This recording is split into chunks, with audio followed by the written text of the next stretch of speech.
Good afternoon, students. I hope you are healthy and safe during this tough time.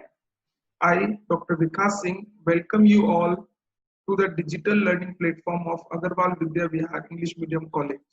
I will be teaching you economics in second year BCom.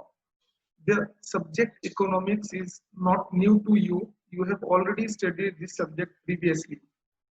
Previously, you have studied the business economics. This time, you are going to study macroeconomics.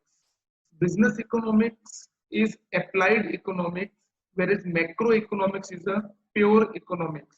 Now, this year, we will be studying macroeconomics. The entire subject is divided into 4 units. Each unit will be having equal weightage, and we have to give equal importance to all the units. Now, today we are going to discuss about the subject matter and the syllabus of macroeconomics. What we are going to study in macroeconomics is divided into 4 categories. First unit consists of money. Second unit is quantity theory of money. Third unit is inflation. Fourth unit is credit control and international financial institutions. Now, these units are having subtopics that we'll be discussing in detail today. Unit number 1 is related to money. We all are using money in our day-to-day life. But when somebody asks us that what money is, at that time we are not able to give a specific answer to this question. We may be giving the different answers which are not having any uniformity.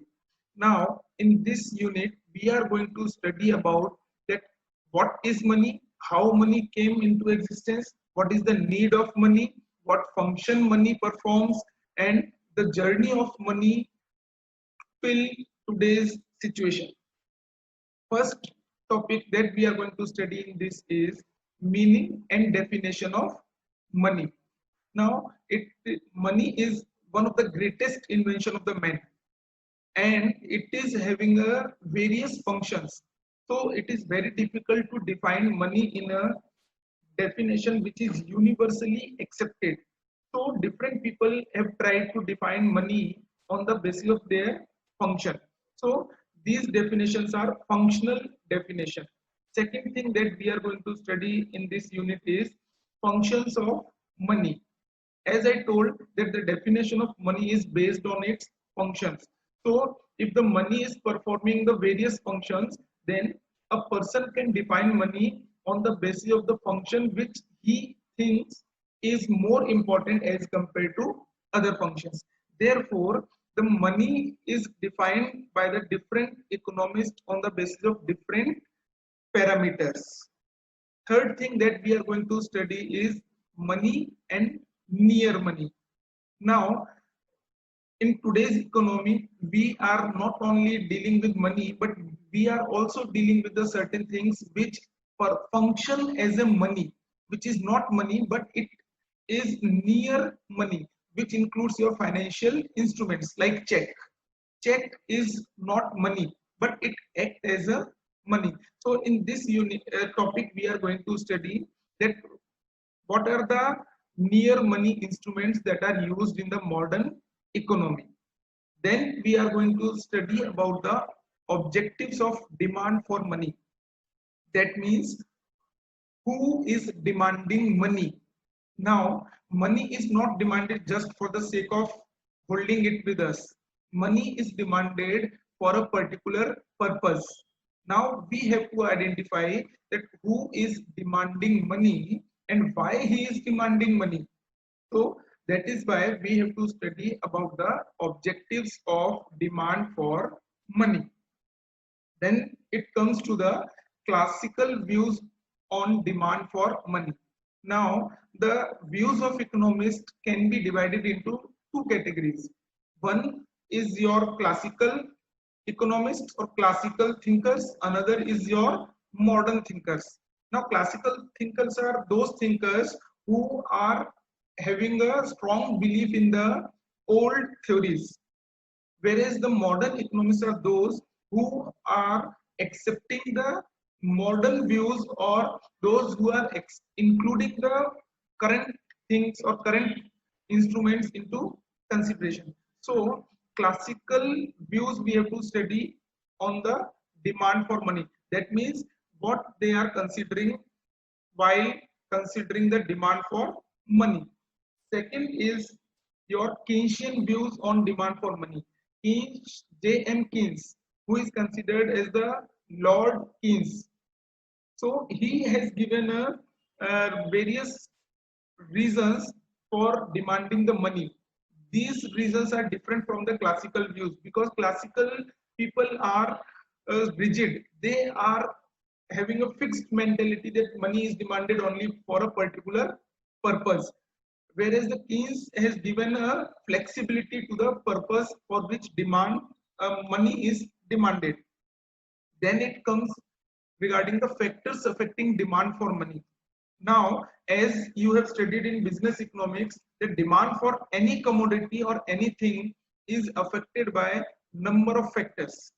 Similarly, demand for money is also affected by number of factors. So we have to identify, or we have to understand, that which factors are affecting the demand for money. Then it comes supply of money and its component. Now, you studied in business economics that whenever there is a concept of demand, there has to be a concept of supply. And for equality or equilibrium, the demand and supply must be equal to each other.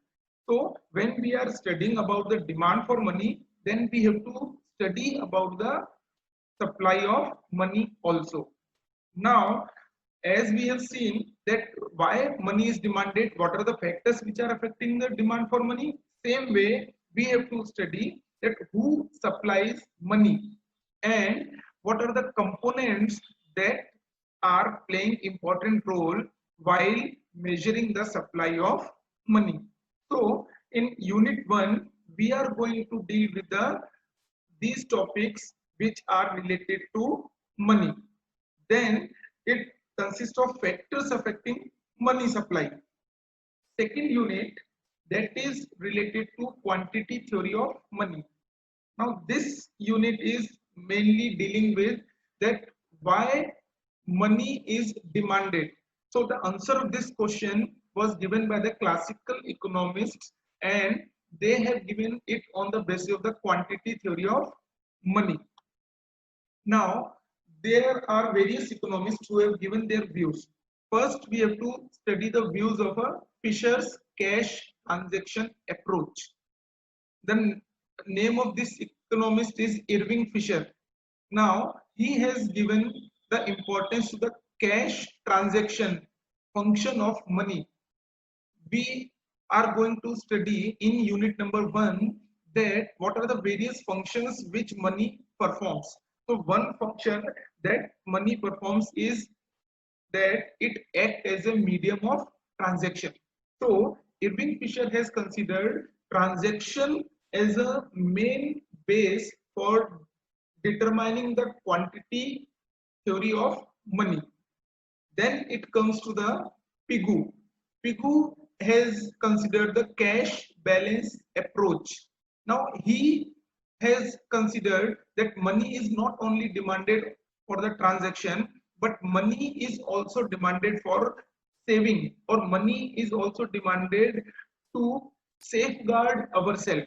That is why whatever balance we are having over and above the transaction, that should also be considered while measuring the quantity of money. That is why it is known as the cash balance approach. Third, it is comparison between these two approaches. When we study these two approaches, then we have to compare these two approaches and we have to decide that which approach is superior or better in order to determine the quantity of money. Then it comes income and expenditure principle of Keynes. Now, first two versions, that is Fisher and Pigou, it is known as a classical theory, whereas the theory which is given by the Keynes is considered as modern theory of quantity theory of money. Now, Keynes has brought two components into the picture. One is income, another is expenditure. Now, Keynes considered that one person's income is another person's expenditure. It means until and unless I am not spending money, it will not go to somebody else in the form of a income. What, for example, if I am traveling by auto, then until and unless I am not paying money to the auto driver, his income will not be generated. So he is considered that income and expenditure plays important role in determining the quantity of money in any economy. Now, third unit that we are going to deal with is inflation. As it is rightly said that everything is having its positive as well as negative aspects. So money has brought certain evils with itself. Now, one of the problem that came into picture or came into existence due to invention of money is inflation. Now, you might have read in the newspaper or you might have heard on television that inflation is increasing or every country is facing the situation of a inflation. Now every country want to handle or control the situation of inflation effectively. So in this unit we are going to study that what is inflation, what are the types of inflation, how inflation can be controlled, and how it is going to affect the various segments of the economy. So what we are going to study in this unit is, first thing that we are going to study is meaning of inflation, then causes, what are the factors that are responsible for inflation. Then after identifying the factors, we also have to find out the measurement of the inflation, that we need to measure the inflation, that how much is the inflation. So in order to measure the inflation, we have to use a statistical tool which is known as index number. Now these index number can be classified into various categories. So as far as calculation of inflation is there, we can measure inflation on the basis of two tools. One is WPI, that is wholesale price index, and another is CPI, consumer price index. Now inflation is associated with the price. Now we are having prices which are prevailing in the wholesale market and the prices which are prevailing in the retail market. So when inflation is measured from the point of view of a producer, we consider WPI. And when we want to know the impact of inflation on consumer, then we are going to measure through the CPI, that is consumer price index, because consumer is not going to get a commodity at the price which is prevailing in a wholesale market. Then we are going to study about the types of inflation. What are the various types of inflation? It includes demand pull inflation. That means demand is pulling the inflation towards upward, and cost push inflation. Cost is pushing the inflation from downward towards upward. So we have two categories of inflation, that is demand pull inflation and cost push inflation, on the basis of what factor is causing inflation. After that, we have to start with the concept of stagflation. Stagflation is a combination of two words, stagnant, inflation. So generally what happened during the inflation, everything is rising, increasing. But in case of stagflation, stagnant situation or stagnant economy with the inflation effect. So that is known as a stagflation. After that, we have to study about the inflationary gap. The concept of inflationary gap was given by the J.M. Keynes. Now, inflationary gap shows the difference or the gap between the aggregate demand and aggregate supply. This is a modern approach of showing the extent or magnitude of inflation. Then we have to study about the effect of inflation. We know that inflation is going to affect everybody, whether it is rich, whether it is poor, whether it is businessman, whether it is a salaried person. Everybody is going to be affected due to inflation, but its effect and its magnitude is not going to remain same on everybody. Each person is going to get affected differently through this inflation. So we have to study that how a producer is going to get affected due to inflation, how a consumer is going to get affected due to inflation, or how an investor is going to get affected due to inflation, and what will be the effect of inflation on economy as a whole. Then we have to study about the anti-inflationary measures, or we can say we have to study the instruments or measurements that can reduce inflation or to control inflation. So government is having a various tools with it. With that, it can control the extent and magnitude of inflation. So they are having a policies. They prepare policies in order to control the inflation in economy. Then we have to study about the indexation policy. It is one of the policy of a government through which we are trying to reduce the magnitude of the inflation on economy. So this policy is dealing with the reduction of inflation. Then we have to study about the Phillips curve. Phillips curve is known as a Phillips curve because this curve was developed by the A.W. Phillips. The name of a person who developed this curve is A.W. Phillips. That is why it is known as a Phillips curve. Now this curve is showing relation between the inflation and rate of unemployment. Now he shows that an economy can either have a control on unemployment or inflation. An economy cannot control both the factors at the same time.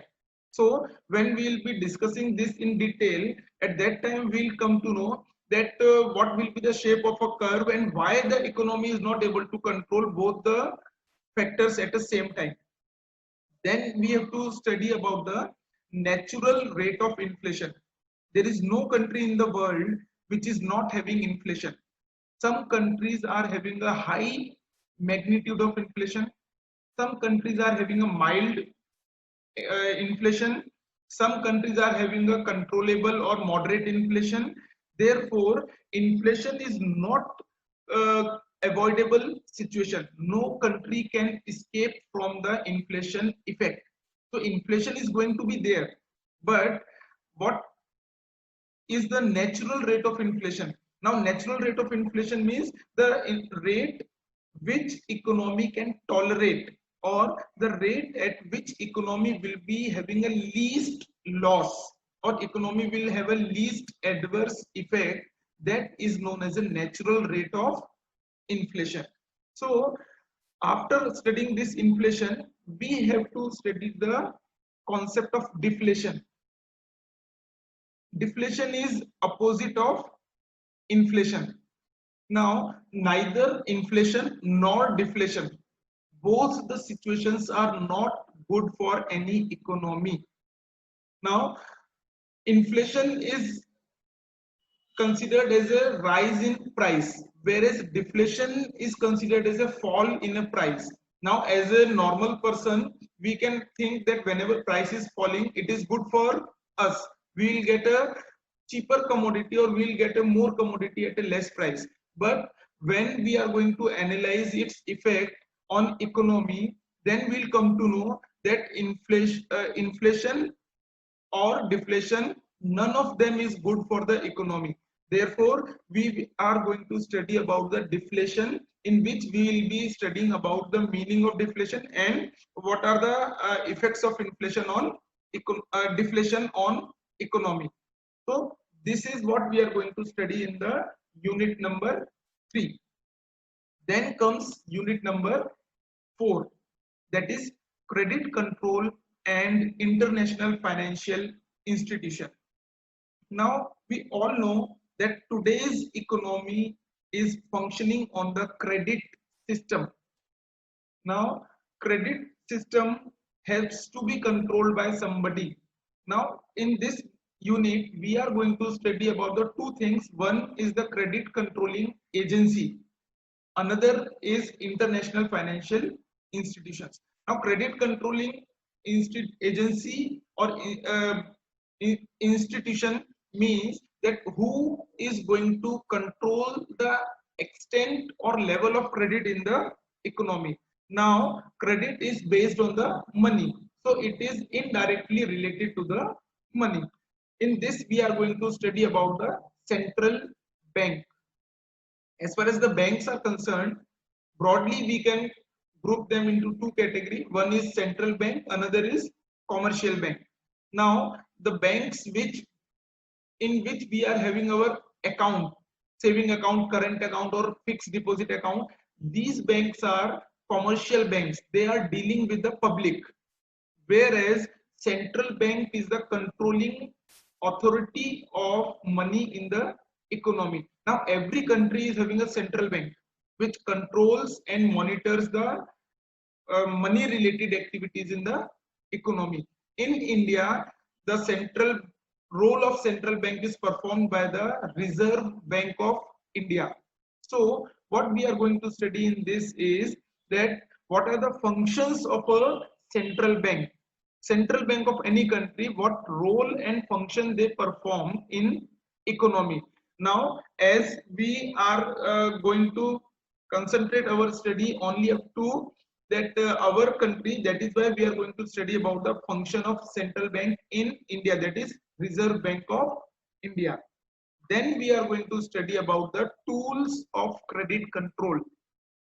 Now Reserve Bank of India is going to control the credit in economy through various instruments that is known as the tools of credit control. Then we are going to study about the financial institutions working at an international level. Now here we are going to study the two major financial institutions, that is IMF, International Monetary Fund, and WTO, World Trade Organization. Now these two institutions are known as a sister or twins, Bretton Woods twins. They are considered as a twins because they were set up or came into existence on the same day. Now we have to study about the objectives of International Monetary Fund and what are the functions of International Monetary Fund. Then we have to study about the objectives and functions of the World Trade Organization.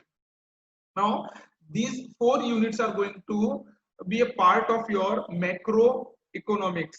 Now these four units can be covered in the various reference books. Now we'll see that what are the reference books that you can use it for going through the topics discussed today. These reference books are available in the college library, or you can purchase these books from any of the bookstore. These books are going to help you for your future also. So these books are not only useful only for your SY BCom, but it can be used for any other purpose, or if you want to go for a further studies, these books will be helpful. So these books are not for the particular semester, but these books are going to help you lifetime. So these books are available in the library also, and you can purchase it from the bookstall also. So students, for today we are going to close our class up at this level, and thank you very much. Next time we are going to start with the unit number 1.